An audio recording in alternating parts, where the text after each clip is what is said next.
Pacto por la Seguridad, Justicia y Paz lo que pretende es compatibilizar la agenda de seguridad y justicia con la agenda de desarrollo social.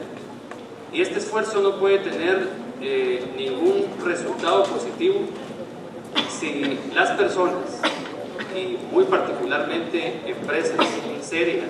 El programa de promotores de justicia pues fue una idea que tuvimos desde incluso antes de tomar posesión del cargo, porque pensábamos en que en el marco de un segmento de proyectos con distintos sectores de la sociedad podríamos nosotros llegar a niños, jóvenes, mujeres, muchas veces sectores vulnerables de la población guatemalteca que han estado históricamente excluidos de la posibilidad de acceder a la justicia. Y creíamos nosotros que promoviendo los ideales del respeto a la ley, a la legalidad, a la libertad, podríamos nosotros tener una mejor cultura de justicia en el país.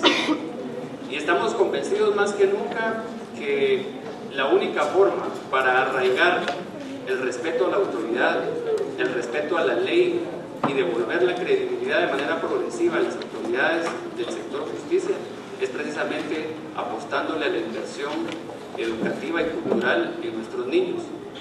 Y los mejores aliados que podemos encontrar para que transmitan no solo conocimiento, sino la idea de tener una mejor Guatemala son precisamente los jóvenes. Y qué mejor si ese segmento privilegiado de la población que puede tener acceso a la educación universitaria asume esa responsabilidad. Y hoy yo los felicito a los jóvenes universitarios de la Universidad Rafael Andívar por estar asumiendo esta responsabilidad histórica. Gobierno de Guatemala.